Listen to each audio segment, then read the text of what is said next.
Kita berjumpa lagi dalam program Optimisme. Saya Yosua Makes, founder dan CEO dari Pelataran Indonesia. Sebelum itu kita sapa dulu members of Circle of Friends, teman-teman, sahabat-sahabat, kakek, nenek, siapapun juga. Salam Pelataran Indonesia. Program Optimisme adalah suatu program yang didamping di hal-hal yang kami buat dari Pelataran. Optimisme itu ada singkatannya. Obrolan atau opini 30 menit bersama berbagai macam lapisan masyarakat. Dari yang biasa-biasa saja sampai tokoh terkenal, tokoh yang ciamik. Malam ini, alhamdulillah kita mendapat tamu yang sangat luar biasa. Ya, sangat luar biasa karena mungkin teman, bapak, circle of friends, dan lain-lainnya pernah melihat YouTube-nya, atau pernah mendengarkan, atau pernah menghadiri ceramahnya. Luar biasa. Orang ini ada luar biasa, khusus untuk Indonesia hebat. Assalamualaikum warahmatullahi wabarakatuh, Pak Ustadz. Waalaikumsalam warahmatullahi wabarakatuh. Dasat Latif. Dasat Latif. Ya, nama saya ini unik. Dari Sabang sampai Merauke, Bapak ndak kan Latifnya banyak, tapi dasatnya itu sepertinya tidak ada yang sama di Indonesia. Nggak ada yang sama. Ya. Dan saya luruskan, saya ini bukan luar biasa, Pak. Apa tuh, Pak? Saya biasa di luar. Silakan. By the way, kita mau sampaikan, kita sudah melakukan semua protokol kesehatan, kami sudah mengecek semuanya, ya di swab, di PCR. Jadi kita ini bukannya mau melanggar, kita sudah melakukan segala sesuatu yang disyaratkan oleh pemerintah. Begitu ya, Pak Ustadz ya? Ya, Pak Ustadz ya? Ya. Jadi Pak, kita mengikuti protap itu bukan karena kita taat sama pemerintah, tapi karena kita membutuhkan keselamatan. Jadi kalau cuma taat sama pemerintah, tidak ada pemerintah, tidak taat. Tapi kalau kita merasa saya butuh sehat, maka ada atau tidak, kita pasti jaga protap. Jadi tidak perlu kita digurui, pasti kita, karena kita merasa saya butuh dengan kesehatan ini. Ya, dan corona ini berat, Pak. Saya selalu bilang, saya lebih takut dari corona daripada sama istri. Karena kalau istri marah, saya bisa tahu dari mana marahnya. Tapi kalau corona kita tidak tahu dari mana masuknya. Jadi Pak Ustadz, gini Pak Ustadz. Saya ini terus terang aja banyak orang gitu. Pengen tahu sih nih Pak Ustadz nih, masa kecilnya. Terus gelarnya saya lihat panjang nanti, Pak. Tolong Pak Ustadz tadi sebutin ya, gelarnya panjang sekali. Gimana sih nih ceritanya Pak Ustadz? Cerita sedikit aja mengenai Pak Ustadz. Jadi supaya orang teman-teman banyak yang tahu nih mengenai Pak Ustadz ini seperti apa. Walaupun saya sampaikan nih, penontonnya kalau nggak salah 137 juta orang. Ya betul. Statistik di channel saya, di YouTube saya 137 juta. Masya Allah. Besar sekali. Gitu. Ya. Gimana Pak? Ya, jadi seperti kebanyakan anak Indonesia, saya ini ya besar di kampung, lahir di kampung dan besar di kampung. Bapak saya petani, ibu saya ibu rumah tangga, orang tua saya keduanya tidak lancar bahasa Indonesia, biasa. Tetapi saya senang Pak, yang Bapak slogankan setiap ketemu orang, optimis. Ya, orang bisa sukses karena dia punya optimis. Biar dia punya banyak harta, tapi dia tidak optimis, habis itu hartanya. Tapi kalau dia selalu optimis, senjata untuk maju itu optimis. Kalau bahasa agamanya, sangka baik. Bahasa Qur'annya, ana inda sonni abdi bi. Saya tergantung sangkanya hambaku. Kalau dia sangka 2022 dia sukses, saya kasih kau sukses. Kalau dia selalu mati saya, kena. Ya, itulah sebabnya modal saya itu sangka baik. Ketika saya mau merantau Pak, tinggalkan kampung, tamat SMP, mau ke Makassar, merantau menuntut ilmu SMA. Bapak saya bilang begini, nah, kamu tidak punya keluarga pejabat, tidak punya keluarga orang kaya yang bisa bantu kamu. Saya orang miskin, kita ini orang miskin, tapi Tuhanmu maha kaya. Satu aja pesan, jangan kau rugikan orang. Karena rezekimu itu, kau berdoa 24 jam di dalam masjid, tidak mungkin jatuh itu duit dari langit-langit. Itu film kartun. Tapi dari mana duit itu? Dari Pak Yosua. Dari teman kita. Maknanya makin banyak teman, makin banyak yang bawa duit. Nah, maka percaya, optimis. Saya optimis datang merantau, tapi tidak cukup hanya optimis. Harus ikhtiar. Beda dengan usaha, Pak. Kalau usaha itu segala cara. Tapi ikhtiar segala cara, tapi yang diridai Allah. Bapak mau kaya, tapi nipu, itu usaha. Bapak mau kaya, tapi judi, itu usaha. Tapi tidak diridai Allah. Tapi saya selalu yakin, tidak mungkin Allah sengsarakan hidupnya orang yang baik. Perampok aja ditolong. Mana nama Tuhan jelek, Pak? Mana ada nama-nama Tuhan? Kalau dalam Islam itu disebut Asma'ul Husna, nama-nama Allah. Semua baik, Pak. Maha pengasih, maha penyayang, maha pemberi, maha kaya, maha pemaaf. Semua bagus. Tidak ada nama Tuhan maha bakar rumah, maha kasih gempa. Ya kan? Maka kita ambillah itu maha baiknya Allah. Dengan selalu berpedoman, jangan menyakiti orang. Karena rezeki kita dari orang. Wong kita baik saja sama orang, biasa dia jahat sama kita. Apalagi kalau memang itu sudah jahat. Alhamdulillah. Kemudian masuk kuliah. Saya kuliah S1 ada 2, Pak. 1 hukum Islam, 1 komunikasi. Selesai S1 saya ambil S2. Alhamdulillah diangkat jadi dosen. Dosen komunikasi, saya mengajar sampai sekarang. Kemudian ambil S3 juga ambil 2. Yaitu Syariah Hukum Islam dan Komunikasi Politik. Nah, alhamdulillah. Makanya gelarnya terlalu panjang. Oh, itu buat gelarnya panjang. Ya, tapi itu tidak boleh menjadi alasan untuk takabur dan sombong dan merendahkan orang yang tidak punya sekolah. Karena sebenarnya di sisi Allah, di depan hadapan Tuhan itu, kita itu yang mulia bukan orang kaya, bukan orang selebriti yang terkenal, bukan. Persepsi kita ini orang mulia kan masih keliru. Yang mulia itu yang ada jabatannya. Begitu hilang jabatannya, kok tidak mulia. Yang mulia orang kaya, kok bangkrut, kok tidak mulia. Tapi apa kata Al-Quran? Inna akramakum indallahi atqakum. Yang paling mulia di antara kalian orang yang bertakwa. Apa itu takwa? 1, tawadu. 2, dia bersyukur dengan apa yang dimiliki. 3, dia tidak suka memakan barang haram. Yang keempat, dia yakin. Optimis. Saya senang itu, Pak. Bapak yang slogankan itu. Optimis. Ya, kalau kita selalu optimis, selalu ada harapan. Tapi kapan Bapak sudah tidak punya harapan dan sangka buruk, sudah tidak bisa hidup kita. Tidak boleh sangka buruk. Nah, itu kalimat tidak boleh sangka buruk. Yang banyak orang itu kan menderita karena sangka buruk. Investasi, cari duit sampai miliaran. Dia tidak nikmati, keburu mati. Ya belanjakan duitmu. Pakai itu pakaian yang kau bisa. Beli itu berlian kalau ada duitmu. Jangan investasi. Bagaimana tahun depan? Allah Maha Kaya.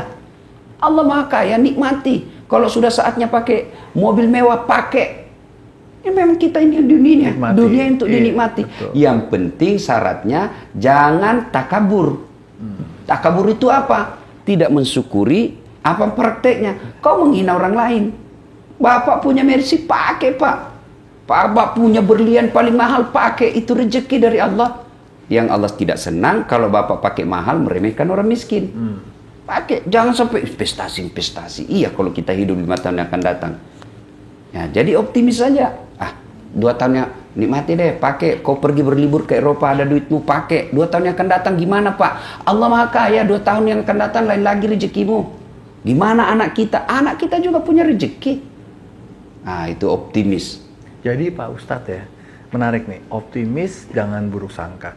Ini apa ada hubungannya dengan dakwah-dakwahnya Pak Ustadz yang selain menarik, sederhana, straightforward, dan humoris, apa karena juga ada unsur optimis membuat orang begitu tertarik mendengarkan dakwahnya Pak Ustadz? Ya, gimana nih Pak Ustadz? Ya benar Pak, saya selalu mengedepankan dakwah yang konten-konten sangka baik. Nah ini baru lagi saya sampaikan tadi bahwa saya tanya, ibu-ibu mau tidak bahagia? Mau. Singkirkan sangka buruk kepada suamimu. Berapa banyak istri akhirnya minta cerai karena sangka buruk. Baru pulang suaminya periksa HP. Itu sudah sangka buruk gitu. Saya bilang sama istri saya, untuk apa kau periksa HP saya? Kalau kau tahu misalnya saya ada WhatsAppan dengan teman saya waktu SMA, sekarang kau sakit hati. Kau minta cerai, kau rugi. Kau minta cerai pagi, sore saya kawin lagi. Lebih baik kau sangka baik saja. Sangka baik. Tidak. Baru kita 1 jam di luar, 30 menit sudah menelpon. Di mana kau? Di mana kau? Di kantor. Bohong kau. Coba video call. Itu sangka buruk. Sangka buruk, Pak.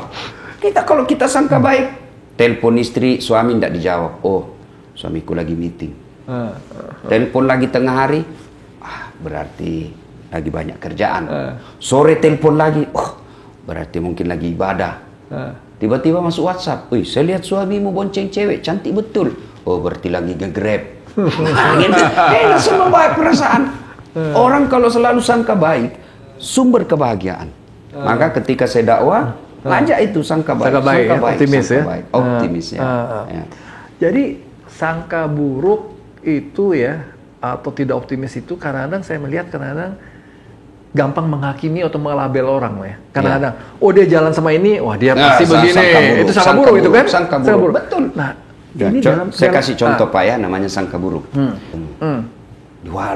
Tiba-tiba, Pak Yosua jadi sukses. WhatsApp, tidak dijawab. WhatsApp, tidak dijawab. Sombong mulai sangka buruk. Oh, sombong dia. Ternyata sudah ganti nomor telepon. Bawa sangka buruk. Saya kasih kisah sederhana, bahayanya sangka buruk. 7 tahun berkeluarga, tidak punya anak.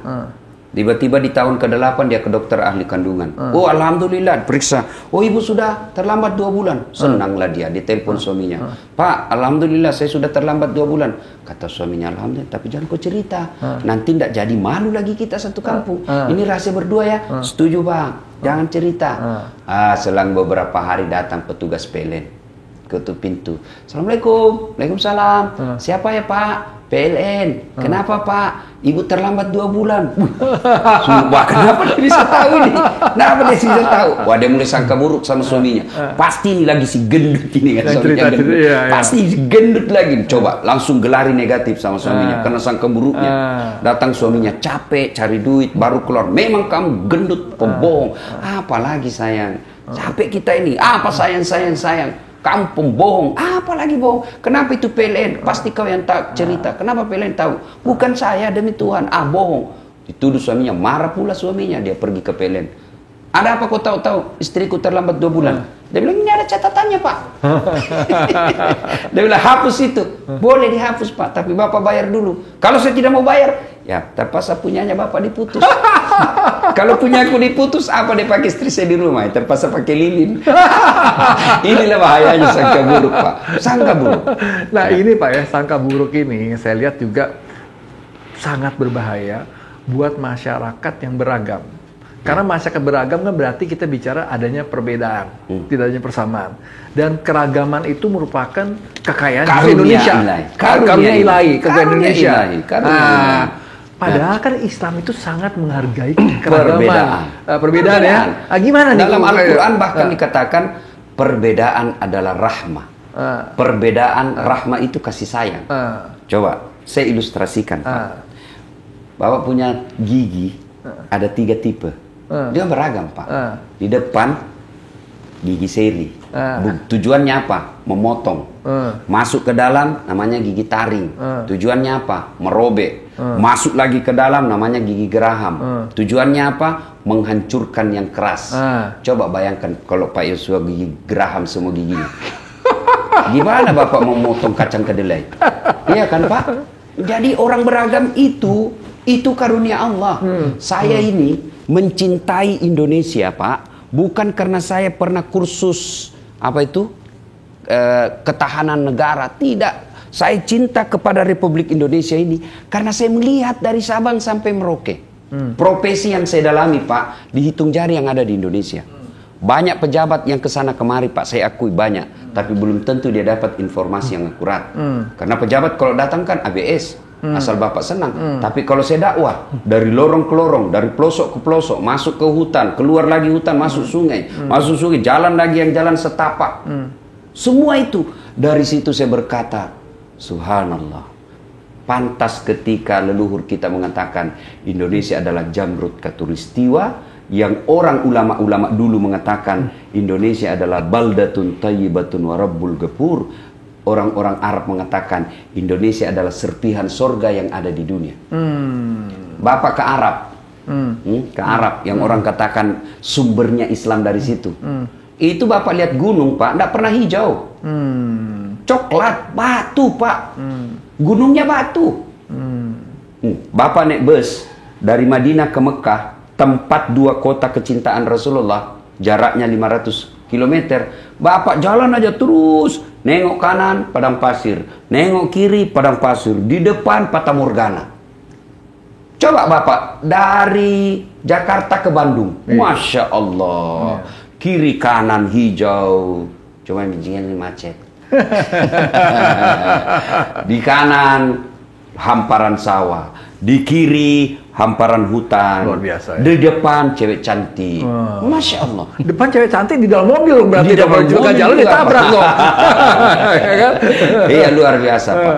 Maka keindahan ini wajib kita pelihara. Ada sebagian orang yang tidak memahami Islam secara baik. Dan Islam sendiri dia tidak tahu itu apa itu khalifah. Dia benci betul dengan namanya khalifah. Pak, khalifah itu sederhananya begini. Bapak kasih saya air minum dan saya minum sendiri, saya namanya dasat. Karena saya hanya minum sendiri. Tapi begitu air ini saya minum, lalu saya pelihara supaya anak saya bisa nikmati, tetangga saya bisa nikmati, anaknya tetangga saya bisa nikmati, dinikmati tahun ini dan dinikmati 10 tahun yang akan datang. Itulah khalifah.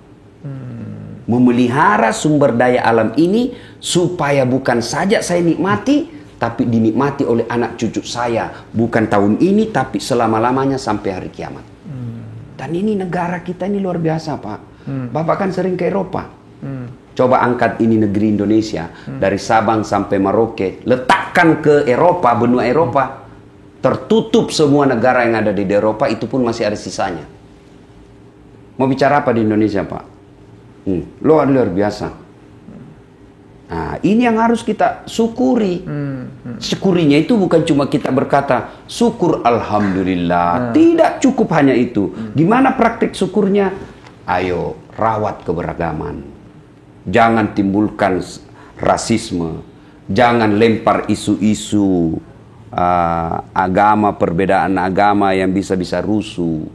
Tapi memang di Indonesia ada juga orang cari nafkahnya, Pak, merawat kebencian. Memang ada, Pak. Karena kalau dia tidak ada isu-isu seperti itu, dia tidak ngepul dapurnya. Ya, beleng-beleng. Bisa. Ini saya lihat tadi ada Permana tuh ada di dalam. Permana mana tadi Permana tuh? Permana, sini Permana. Ini Pak Ustadz, ini Permana nih. Ini orang Cirebon nih. Kamu Cirebon nih? Cirebon, Pak. Cirebon. Silakan Permana. Apa kabar Pak Ustadz? Pak Permana. Ini Permana ini VP kita nih, Pak. Ya, karena beliau dari Cirebon jadinya namanya Permana. Kalau dia dari Jawa Timur namanya Permano. Sehat Pak Ustadz? Ya, Alhamdulillah. Alhamdulillah. Coba lihat Indonesia, Pak. Dari Sabang sampai Merauke. Bapak ke Eropa, bahasanya cuma satu. Inggris. Inggris Raya itu satu aja bahasanya. Bapak ke Jawa Timur, berapa banyak? Pergi ke Aceh, banyak lagi. Pergi ke Sulawesi, banyak lagi. Luar biasa.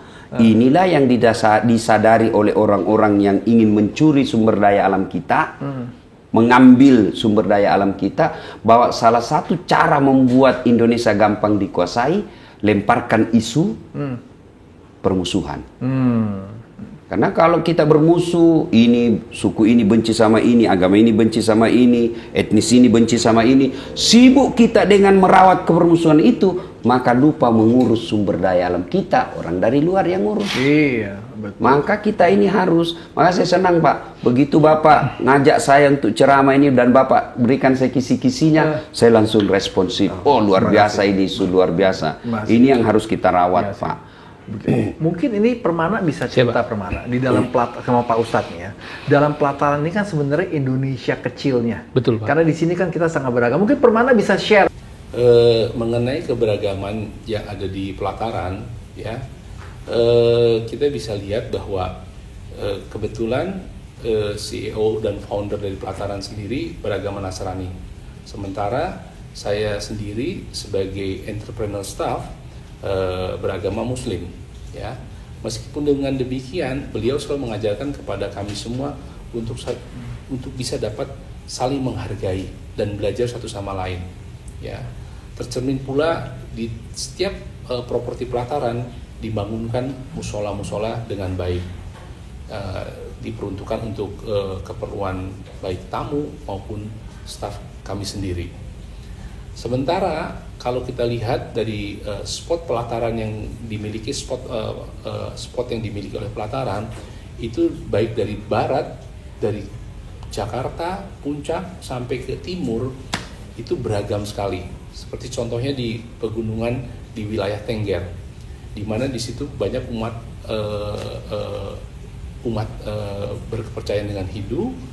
Di situ pun kita bangunkan pura buat masyarakat untuk dapat bisa beribadah di sana. Merawat keberagaman itu, Pak. Ya. Kata kuncinya benar yang Bapak lakukan, saling menghargai. Kapan kita tidak saling menghargai, usaha kita pasti tidak akan lama.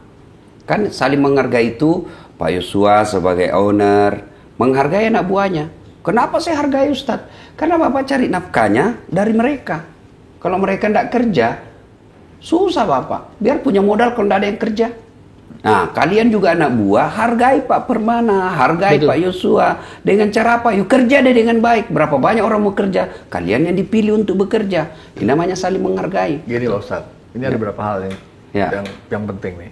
Jadi kayak Permana dan teman-temannya, kita nggak pernah menganggap dia sebagai karyawan. Kita tidak panggil dia sebagai karyawan sebenarnya ya. Kita panggil dia sebagai apa? Sebagai entrepreneur staff. Jadi Pak, saya menganggap semua orang yang bekerja, gini Pak, konsep besarnya Pak ya, Pelataran ini punya Tuhan. Ini serius nih Pak, partner saya ini Islamnya sangat kuat Pak, partner saya ini Pak, saya berdua, partner saya sangat kuat. Ini punya Tuhan artinya apa? Titipan artinya apa? Amanah. Jadi ini kita semua menganggap mereka, saya selalu bilang, bos lu siapa? Bos lu nomor satu siapa? Tuhan Pak, bukan saya Pak. Saya ini cuma dititipin Pak. Saya ini juga kerja juga Pak, sebenarnya di atas. Ini konsep utamanya. Ya kan? Ya. Nah, dengan konsep utama itu, Pelataran itu memiliki 2 kaki, Pak. Simple, kakinya cuma 2, Pak. 1, cinta Tuhan. 2, cinta keluarga. Kalau sudah cinta Tuhan, cinta keluarga, hidup kita biasanya beres, Pak. Biasanya beres, Pak. Udah cinta Tuhan, cinta keluarga, hidupnya kita beres.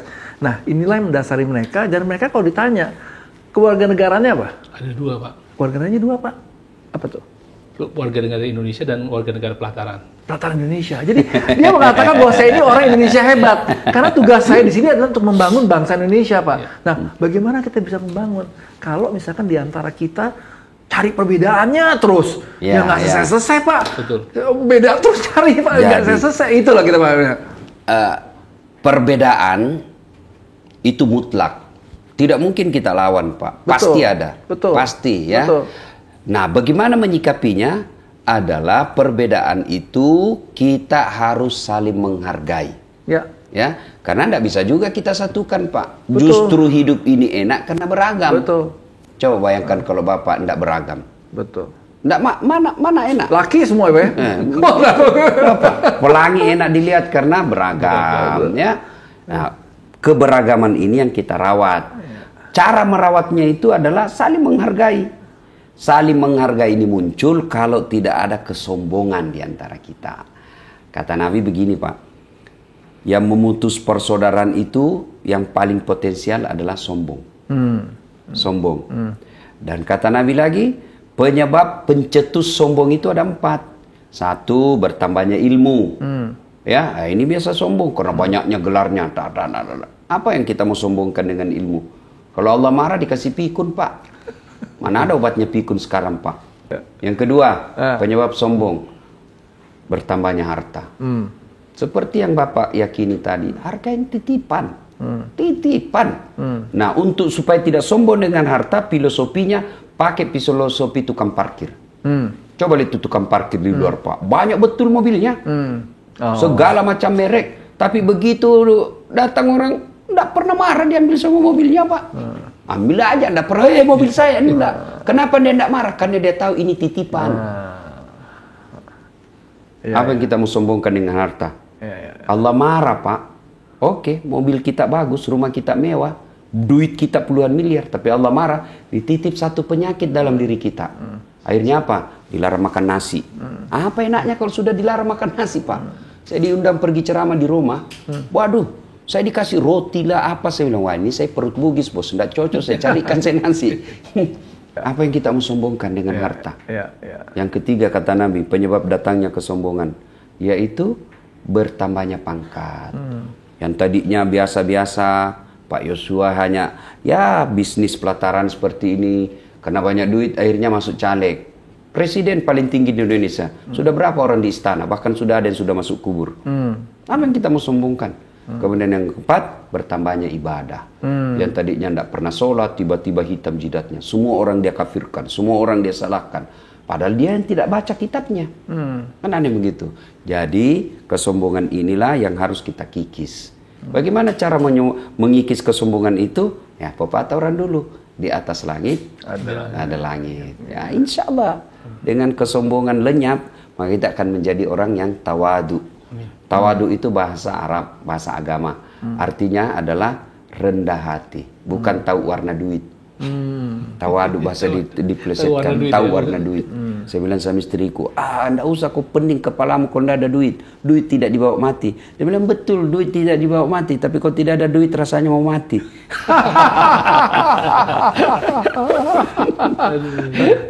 Jadi Pak Ustadz, ini menarik juga nih. Jadi antara nasionalisme sama religiusme itu sebenarnya kan bisa berjalan beriringan. Oh, kan, Pak? Bukan lagi beriringan, bukan dipertentangkan, Pak. Kan, bukan Pak? lagi beriringan. Perintah agama mencintai negara adalah bagian dari iman. Itu perintah agama. Perintah agama. Ya, mana buktinya, Ustaz? Mohon maaf saya harus sampaikan. Nabi Muhammad SAW sebagai penduduk Mekah, ya pribumi Mekah waktu itu, dipindahkan kiblatnya menghadap ke Palestina, ya kan? Yang tadinya menghadap ke Ka'bah, beliau ada di Madinah. Ya, tiba-tiba kiblatnya diperintah oleh Allah menghadap ke Palestina. Nabi rindu, ya Allah kembalikan kiblat kami ke kampung kami di Mekah. Itu menunjukkan bahwa cinta kampung halaman itu adalah bagian daripada agama. Akhirnya pada saat itu Allah perintahkan, sudah kamu balik kembali menghadap ke Ka'bah. Sampai sekarang ini. Maka di tanah suci di Arab itu ada namanya Masjid Kiblatain. Apa artinya Kiblatain? Nabi pernah sholat di satu tempat dengan dua arah kiblat. Nah, kalau Nabi tidak cinta kepada kampungnya, dia tidak akan minta ngapain ke Palestina. Ya, tapi karena Nabi cinta kampung halamannya, dia minta, ya Allah saya cinta kepada kampung halaman saya. Mencintai kampung halaman itu bagian daripada perintah agama. Maka orang-orang yang menjelek-jelekkan negaranya di luar negara, ketika dia misalnya ke Malaysia atau dia ke Hong Kong atau dia ke Singapura, lalu dia jelek-jelekkan negaranya, itu bukan warga negara yang baik, bukan cuma warga negara yang baik, tapi dia juga adalah orang yang tidak bagus agamanya. Nah, makanya saya juga heran kalau ada isu-isu sedikit, tiba-tiba duit semua orang-orang pengusaha dibawa ke Singapura. Mana nasionalismemu? Cari nafkahmu di Indonesia, lahirmu di Indonesia, air yang kau minum air Indonesia, kau tidak senang Indonesia, ya sudah tinggalkan Indonesia, jangan kau bawa hartamu yang dari Indonesia. Saya bilang sama teman-teman pengusaha, kau cari negara yang berikan kamu kenikmatan cari nafkah seperti di Indonesia. Cari negara yang paling enak, kau cari nafkah seperti di Indonesia. Di Indonesia ini luar biasa orang cari nafkah, sangat gampang. Gampangnya apa? Semua bisa diatur, Pak. Meskipun sudah ada aturannya, karena kita punya namanya kemanusiaan yang selalu berdakwah dengan konten-konten kebencian. Yuk belajar dari Timur Tengah. Coba lihat itu Timur Tengah. Sudah ribut kayak Irak, kayak ribut seperti Suriah. Ya mana bisa lagi kita? Saya bilang kita bisa dakwah dengan tenang ini karena rakyat kita ini damai. Mana bisa saya ceramah lagi kalau sudah rusuh. Saudara-saudara ada batu, mari kita mau batu, ada bahan, tidak bisa, Pak.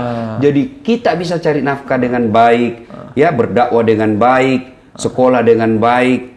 Itu karena negara kita tentram. Maka seluruh rakyat Indonesia dari Sabang sampai Merauke, apapun agamanya, apapun sukunya, bahkan orang tidak beragama sekalipun di Indonesia, wajib merawat keberagaman. Itu harapan saya. Kita harus, maka pemerintah harus membuat dan pandai membuat aturan-aturan yang betul-betul bisa mengarahkan kita untuk merawat keberagaman. Dan menindak tegas oknum-oknum yang secara terbuka, apalagi melalui medsos, yang membuat berita-berita kebencian dan potensial untuk memecah belah bangsa. Kita sudah terlanjur diikat oleh 3 asas negara kita, sila negara kita, 5 sila, satu diantaranya Persatuan Indonesia, yang orang bule mengatakan integrity is very important thing in development process. Persatuan dan kesatuan bangsa adalah modal yang sangat berharga dalam proses sebuah perbangunan. Maka pada zaman Pak Harto ada 3 asas pembangunan Indonesia, satu diantaranya adalah ketentraman. Tidak bisa kita membangun kalau rusuh. Nah ini maka kita semua punya kepentingan untuk merawat keberagaman. Maka saya sangat respect kepada acara ini Pak Yosua yang mengundang saya untuk kampanye dan sosialisasi optimis merawat keberagaman kita. Ya. Pak Ustadz, kita ini sebentar lagi mau ulang tahun nih Pak Ustadz. Okay. Tapi kita sebenarnya nggak mau rayain ulang tahun dia Pak Ustadz. Ulang tahun si COVID. Tanggal 15 Maret Pak Ustadz itu adalah tanggal di mana kita sudah mulai melakukan namanya lockdown secara itu. Nah Pak Ustadz, kita sebagai orang beragama nih Pak Ustadz, ngelihat si yang namanya si COVID ini sebagai apa sih Pak Ustadz? Gimana nih Pak Ustadz nih? COVID bagi saya dan begitu yang diajarkan agama, tidak ada satupun kejadian yang sia-sia. Semua pasti ada sisi positifnya. Cuma kita yang tidak bisa mengambil posisi yang baik. COVID atau wabah ini, kata Nabi, semua perkara umatku ini baik. Semuanya. Dia sakit, lalu dia bersabar dengan sakitnya, maka sabarnya itu, sakitnya itu menggugurkan dosa-dosanya. Coba. Kalau dia wafat karena penyakitnya itu, maka wafatnya sama nilainya. Saya ulang, sama nilainya mati syahid, sama nilainya. Jadi apa yang kita mencemaskan? Nah, kemudian dia sehat, terhindar dari wabah. Alhamdulillah, saya terhindar dari wabah. Maka syukurnya, maka akan menjadi pahala buat dia. Nah, alhamdulillah ada vaksin, berita gembira. Banyak lagi orang komentar, Pak, ini negara ini kita, Pak, memang negara yang paling sulit diurus masyarakatnya. Benar, Pak. Coba Bapak kan ikuti perkembangan. Sebelum ada vaksin teriak-teriak, mana vaksin, mana vaksin. Begitu ada vaksin dia bilang lagi palsu ini. Sudah dinyatakan asli, dia bilang tidak halal. Sudah dinyatakan halal, dia bilang suntik dulu Pak Jokowi. Sudah disuntik Pak Jokowi, dia bilang tidak masuk jarumnya. Sudah masuk jarumnya, dia bilang pencitraan. Saya bilang apa maumu semua itu? Saya vaksin adalah ikhtiar. Ikhtiar ya, betul. Ikhtiar, konkret usaha untuk menghindari pandemi. Konkret. Nah, maka sebaiknya kita harus menyerahkan kepada ahlinya. Itulah sebabnya Nabi Muhammad SAW menjelaskan, barang siapa manusia diserahkan, siap pekerjaan diserahkan yang bukan ahlinya, maka siap-siaplah akan kehancuran. Nah, Pak Yosua sebagai pengusaha ya di sini ngurus usaha. Alhamdulillah saya tadi lewat Pak, dalam hati saya, wah ini Pak Yosua ini sudah mengamalkan hadis Nabi. Khairun nas anfa'uhum linnas. Sebaik-baik manusia di antara kalian yang paling banyak manfaatnya buat orang lain. Bapak punya tempat-tempat usaha ini pelataran Indonesia Pak, ribuan pegawainya Pak. Saya hitam jidat gara-gara sholat. Tapi hanya itu yang saya lakukan. Tetangga saya miskin, tetangga saya tidak bantu. Sholat baik, tapi ketika saya tidak bisa membantu orang lain, lalu ada orang lain yang biasa-biasa saja ibadahnya, tapi dia bisa menghidupi orang lain, ini yang biasa-biasa ibadahnya yang mulia di sisi Tuhan. Yang paling banyak manfaatnya orang. Dan itu Bapak lakukan. Amin. Alhamdulillah. Ya. Pak Ustadz, pertanyaan terakhir, dan ini nyambung dengan statement Pak Ustadz terakhir. Pak Ustadz lihat pelataran gimana sih? Pak Ustadz tadi bilang, harapan Pak Ustadz nih pelataran ini sebagai aset bangsa, amanah dari Allah. Ini apa sih Pak Ustadz lihatnya? Alhamdulillah, saya berharap terus dipelihara Pak. Terutama mengkampanyekan Hasanah Indonesia. Karena saya dengar Bapak juga sudah ada di luar negeri. Betul. Nah, itu bagian daripada wujud kecintaan kepada NKRI. Jadi kalau ada di luar negeri, nggak usah kita jual spaghetti. Lebih kita jual pisang goreng. Biar dia bingung, apa ini pisang goreng dengan segala jenis macamnya kan. Kita jual tahu di situ, dia bingung memperkenalkan. Jadi inilah, itu harapan saya pertama. Tetap memproduksi atau memperkenalkan jajanan ataupun masakan-masakan khas Indonesia. Kemudian yang kedua, selalu memprioritaskan pekerja-pekerja dalam negeri, pekerja-pekerja anak-anak bangsa kita ya. Kalau ini Bapak lakukan, insya Allah umur panjang, murah rezeki. Amin. Karena orang yang banyak manfaatnya buat orang lain, umurnya panjang Pak. Umur panjang 150 tahun. Nggak ada orang 150 tahun sekarang. Lalu apa yang dimaksud umur yang panjang?